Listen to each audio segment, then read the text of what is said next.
Hey everybody, this is my 29-gallon miscellaneous tank, and it's Friday evening. We're going to take a really impromptu and I'm going to say quick trip around the world here. You know me, that's probably going to wind up being half an hour long.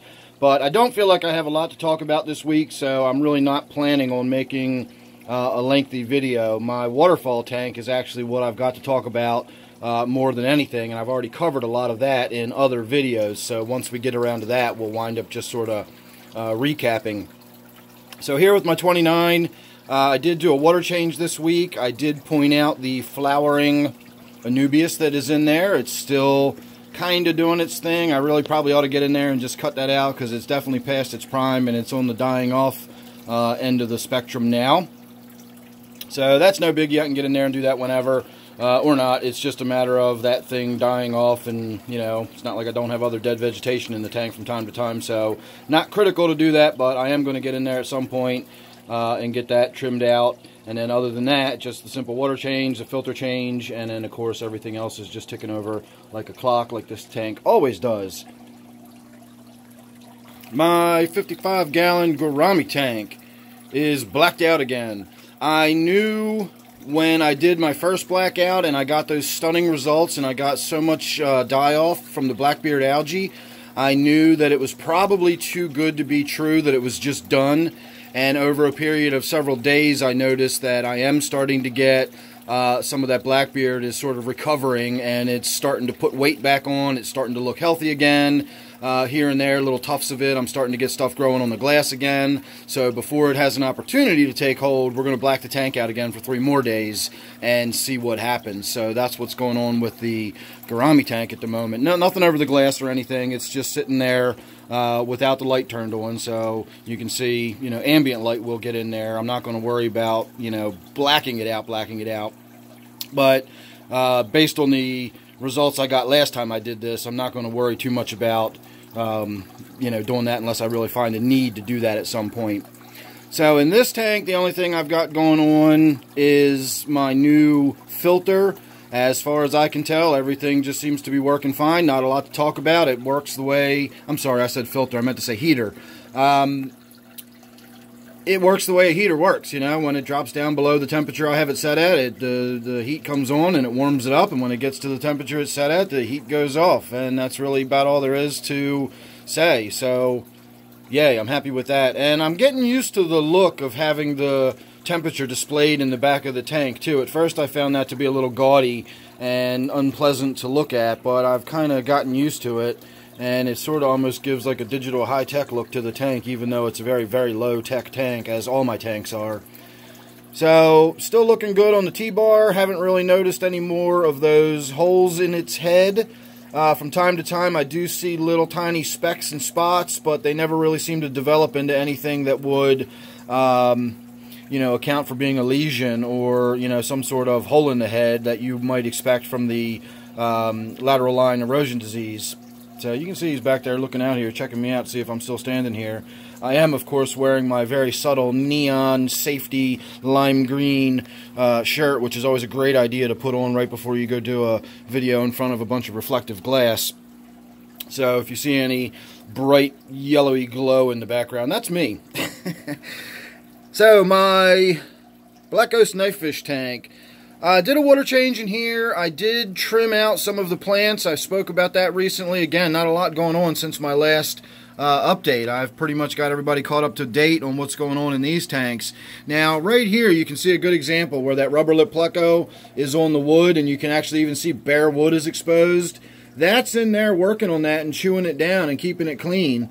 You can see over here where the wood is green, it is clearly not chewing on that wood and keeping it clean. So whether it just hasn't gotten around to it, or maybe the stuff that's growing on that wood is unpalatable, I don't know. I don't really know what these fish like and dislike as far as the taste of their food goes. So it's interesting to see that they do keep some areas of the wood very clean, and then other areas of the wood get neglected altogether. Give you a little look at my dwarf pike hiding down in there. She is just an awesome fish. Absolutely love her. Highly recommend the dwarf pikes if you've got a tank that's not too terribly large, but you'd like to have like a pike cichlid or something interesting. These pike cichlids, these dwarf pike cichlids, stay pretty small. They do need a little bit of swimming around, roaming around room, but I would imagine a 30-gallon tank would probably be big enough. I would recommend maybe 40 or larger, but a 30-gallon tank would probably do you okay for one of these little Crenocycla. I would definitely suggest 30 to 40 if you're going to get a pair and try to have a spawning pair of them together in a tank. I just have the single female, and then that way I don't have to worry about that aggressive spawning behavior. So that's what's going on in my black ghost knifefish tank. We did get the tiniest little glimpse of the black ghost the other day, so it is still alive. I don't know what kind of health condition it's in, but it was definitely still in there looking normal. My 125-gallon native tank, and although at the moment the only fish we can see is my non-native West African spotted tilapia down there in the right-hand corner. And if we move down to this end of the tank, that's where all my native fish are hanging out. All my creek chubs and golden shiners. I've got some white suckerfish in there. And once upon a time there was crayfish in this tank, but I think the creek chubs have made short work of all of them, and I don't think I have any of those left. I would like to put some sculpins in this tank. I even considered putting the larger sculpin that I have in my Waterfall tank, which we'll talk about in a minute. I even considered putting that in here because I think that sculpin has been eating the frogs that are in that tank. And so, because it's the size it is, I thought maybe if I moved it and put it into this tank, it wouldn't be an issue. And then, of course, I realized that my creek chubs here, especially this big one right here in the middle, would make very short work of putting a sculpin in there. Apparently, sculpins have soft fins. They don't have any spines in their rays on their fins. So there's like you can swallow them sideways and nothing hurts going down.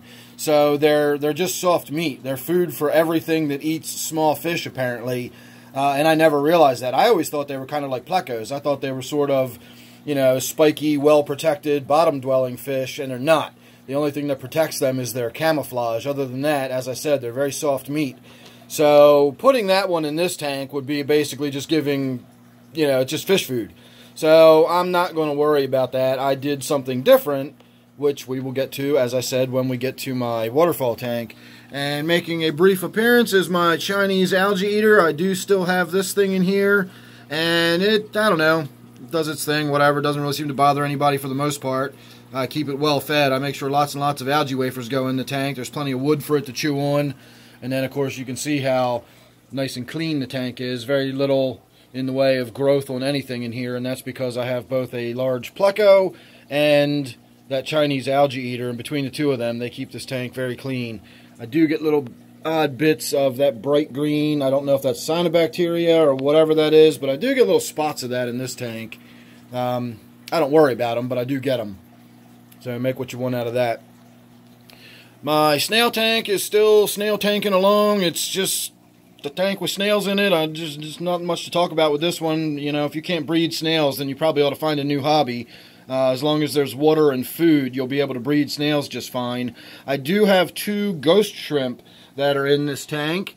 And you can see one of them sitting right there near the corner of that rock in the back. It's sitting right in that big old field of mulm. I don't know how well you can see it or not, but there are 2 ghost shrimp in this tank, and they've been in there for, I don't know, well over a year now. So it's interesting that you try to keep shrimp and you have a hard time keeping them alive, and yet you accidentally throw a couple in your snail tank and they live forever. So go figure. My purple spotted gudgeon tank, same old with this tank. I haven't done anything at all. No water changes, no nothing. As usual, you can see the silhouette of my purple spotted gudgeon sitting up here in the corner. You may as well go look at my last video and take a photograph, or just push pause right now, and that's what this tank pretty much always looks like all the time. It's just, again, take a photograph. That's what this tank looks like, so we'll move on. My 125 is getting really green and shaggy and fuzzy. It's got that hair algae all over everything. And it looks like it's being chewed on. It looks like it's being kept under control. You can see that it's all tightly cropped and everything has that sort of green fuzzy appearance to it. Wow, I don't know how well you can see it or not, but look at the bottom row of teeth on that tetra in the back up against the glass, if all these other fish will get out of the way. See if I can zoom in on that. The tetras are related to piranha, Man, after looking at her teeth back there, you can see why. So that's a Congo tetra. That's a female Congo tetra, but when you look at that set of choppers on there, like I said, it looks more like a little tiny piranha mouth. So that's what you can expect to find in the mouth of all tetras. Even little black skirt tetras or whatever, they might not be to that size because these are a little slightly larger fish than your average black skirt tetra. But tetras have those teeth. So when you throw like freeze-dried krill or something in there and you're wondering if the tetra is going to be able to bite through the shell, they can bite through that shell without any problem. And you wonder why when you see them nipping other animals' fins and there's this perfect half-moon shape taken out of it. That's why. They've got teeth like that, and they slice through fins and flesh like nobody's business because they are closely related to the piranhas. So back to the topic at hand. The tank's just getting shaggy. It's looking green and overgrown. So as successful as my blackout in my gourami tank was, I'm considering doing a blackout on this tank. Now, I don't have the same kind of algae in this tank. I don't have that blackbeard algae, which is just so gross and horrible. But I do have an abundance of this green hair algae, and it just looks gross. It just looks annoying. I don't mind algae in my tank. In fact, I like having some algae in the tank. It looks natural and normal to me, but having that is just, that's too much. I like to be able to look into the tank. So we're going to be doing something about this one here in the near future. Every time I come in here, I look at it, and I think about it, and then I put it off, and I just don't feel up to getting started on this job tonight. So we're probably not going to do it tonight either. So we'll see what happens over the weekend. My 20-gallon Angelfish tank. This tank, nothing going on in it. I did consider getting in here and getting my Molly or Platy or whatever it is. You can see her in the back, that orange fish. She hides all the time. She's really, really skittish. And I say she. I don't know if it's a male or a female, to be honest with you. I really have not bothered to check. You can check with the livebearers easy enough. You can look at their anal fins and just basically the shape of them. If they're more spiky and pointy looking, then it's a male. And if they've got more rounded, sort of teardrop shaped fins, then it's a female. And the two little spiky things are actually they're called gonopodium in the male. So I don't know whether this one is actually male or female. As I said, I've never really taken the time to look. But if it is a female and I put it in my Waterfall tank, that means the male, and again, I'm assuming, I've never really looked super close either, but I'm pretty sure my Molly in there, I have a silver Molly in there, and I think that's a male. And so the Molly would certainly interbreed with this. Not that that's a problem. It would be just something I would have to be aware of, that I would start having more fish in there if I put this fish in. So I'm still kind of on the fence about that. I don't know whether I'm going to pull this one out and put it in my Waterfall tank or not. But we'll see. We might. So there's a good look at my angelfish. This angelfish is prettier than it first appears when you really start taking the time to look at it. It's got this beautiful, bright, just vibrant red eyes. And then the scale patterning on it, there's a kind of a good look. You can tell it's got pearl scale genetics in it somewhere. It's just a mixed veil. It only cost me a few dollars from the big chain pet store. But even as a little tiny, dime-sized baby when I bought it, I could already see that pearling in its scales. And it's just got this beautiful silvery, pearly look to it when it gets under the light the right way. And then, of course, as I said, that red eye just makes it look amazing. So really, really pretty little angelfish there for nothing in particular, just being a simple mixed veil that I bought at random. My quarantine tank is still just ticking over, not a lot going on in here. Got a couple little guppies in there. In fact, they're actually not guppies, they're endlers. I think I've got one male and one female, unless they're both males. I can't even get a good look. Nope, that looks like both males. Or possibly not. That one's right on the cusp between being bright enough to be male, but might be a female. I don't know. So if it is a male and a female, then I'm going to have more. If it's two males, then I will just have them, and they just are kind of permanent residents that live in the tank, and it just keeps it an active living tank. I also have two coolie loaches in this tank. that I see from time to time skittering about the way coolie loaches do. They're not a very attractive fish either, but there you go. That's what's in there. My brackish tank here with my figure 8 puffer butterbean. Got a water change a little while ago. I probably should have done a little better job of getting in there and vacuuming up some of the red cyanobacteria. I did pull a few little spots out, but there were a few other spots that were starting to develop, and I didn't really bother with them. And now you can see that they've turned back into nice big old red spots on the bottom. But again, they'll come out easy enough. Next time I do a water change, I'll be able to vac them right out.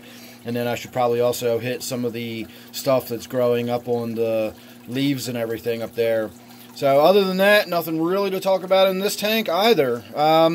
I did have one person ask me about the plants in this tank. If you're not familiar with my channel, I do sell my excess plants when I do water changes. I actually keep a couple tanks in the other room where I throw all the plants to keep them alive and healthy. And if you're interested, I will put my email down below. You can contact me. And someone was considering starting up a brackish tank, and they wanted to put some Java fern in it. And they asked if they could get some of this fern out of this tank, since it was already acclimated to brackish water. So the answer to that is yes. I don't have unlimited supplies of it, but you can see on this end, a lot of that sort of stunted small growth is little baby plants that are developing. So I should be able to get in there and pull a few small pieces out. I would not be able to do a lot, but if somebody is interested and wants sort of pre-acclimated starter brackish aquarium plants, and you don't mind the fact that it very likely could have some of that reddish bacteria stuff growing on it, although I would imagine a few days in a shipping container being blacked out for a few days might actually take care of that problem, and you might get plants that are nice and green and healthy when they come, arrive on the other end. I don't know. Anyway, just throwing that out there. That is an option. And then, of course, any other plants I have in any of my tanks or anything, I'm always up for, discussion if somebody is interested in something like that. So check down below. Again, look at my email, and then we'll go from there. So that's all of my tanks that are around the periphery. Now we'll get back here to my waterfall tank and my red claw crab tank. Once we get the artificial sun back on. Excuse me. So, if you follow along, you know that I'm having an aphid issue in this tank. Or on these plants, I should say. If you don't follow along, then you now know that I'm having an aphid issue with the plants and stuff in here. So I've been working on it, I've been snipping stuff back, I've been staying on top of it, and I think we are getting ahead of them. I did have to come in yesterday and remove the growth. I had some hosta back here, and I had a temple plant, and I stripped all that out and took it out of the room altogether. Both of them were just covered in aphids. I was having a hard time spraying the angle I needed to spray just to get them covered, so I just physically removed them. I've looked and looked, and I haven't seen any new aphids as of recently, but I haven't actually been in here yet this afternoon, so I'm kind of just seeing it now as we're looking at it together, and I don't see anything off the top of my head, so that's a good sign. And I'm not going to go over the whole thing with the fine-tooth comb right now during the video. We're just going to kind of do a recap. So I also took out this piece of wood. It was down in the tank. I lifted it up. I didn't have to cut it or break it or anything. It was already sort of broken at the end, so it just sort of notched over the edge like that, and it sits there and looks good, and that way I still get that sort of natural wood along the edge, and I don't get that really rough sort of artificial, unnatural line like I have over here. And of course we're still going to do something with this whole corner and this whole side. I'm working on it. It's just, it's the wrong time of year to be growing plants and putting stuff in here right now. So I did all that. I removed a lot of the peripheral plants just because of the aphid problem, but I think I'm going to keep the stuff that I had sitting in the tank out. I like actually being able to look down in there, and there's some swimming around room. I did put a small heater in the back. I've got a larger one ordered. That's only a 50-watt heater. It's working a little hard to keep this tank warm. It is a 40-gallon breeder, so probably 150 to 200-watt heater would be a little more appropriate for a tank this size. So that's on the way. It'll be here tomorrow. I put some new fish in here. I don't know if you can see these bright beautiful, gorgeous guppies I've got swimming around over here. But I got some fancy males, and I found the sort of silvery, yellowiest, platinum-y looking ones I could find. And between the tannin-stained water and that beautiful LED shining down on them, they just absolutely pop. I know the camera's just not doing them justice in here, but that's my silver molly. That's another one that just stands out and looks like it's positively glowing underneath this light. And then, of course, all those guppies swimming around. And I've got smaller ones over here, too. I've got some endlers that swim around in here. And then, of course, I've got all of my fish that are down on the bottom. And I added 2 new frogs. I'm afraid that my large sculpin in here has been eating the frogs. And the only frog that was left was sort of the hardiest and biggest one out of the bunch. And so I got 2 more. And I made the sales associate pick the biggest frogs out of the tank. So hopefully the 2 new ones I got are big enough that they won't get eaten fairly quickly. That one, I believe, is one of the one that was here from before. You can see that sort of fat belly on it. So the other ones are about that size. They're just not that plump.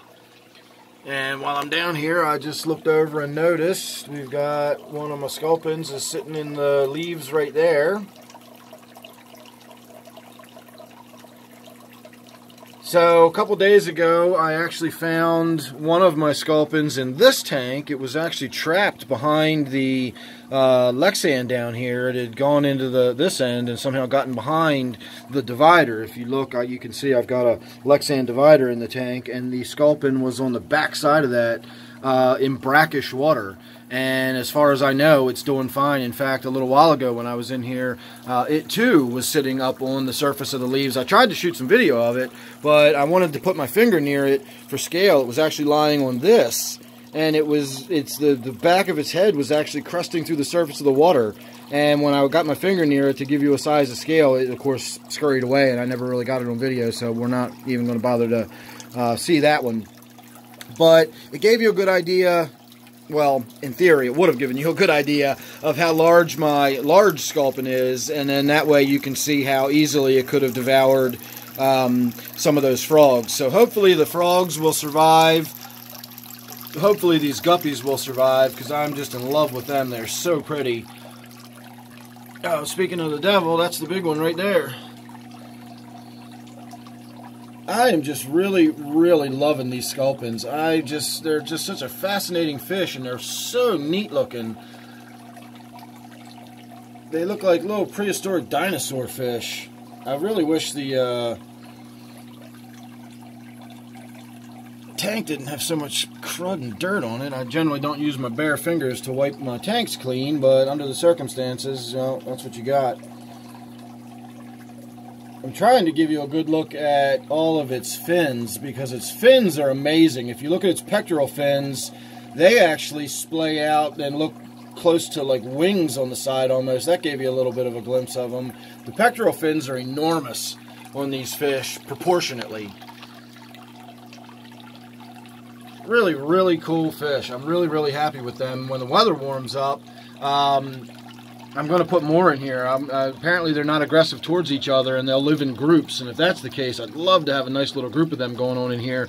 They never lived before, and I always thought it was because of my water, but I now realize it was because I always kept them in tanks with crayfish, and being bottom dwellers like that, the crayfish would just get them, and then there was just, you know, there was no point in trying to keep them in a tank with the crayfish. So this tank is not going to have any crayfish in it. As cool as it might look, and as much as I'd love to see crayfish crawling around in this tank, if the trade-off is being able to keep these sculpins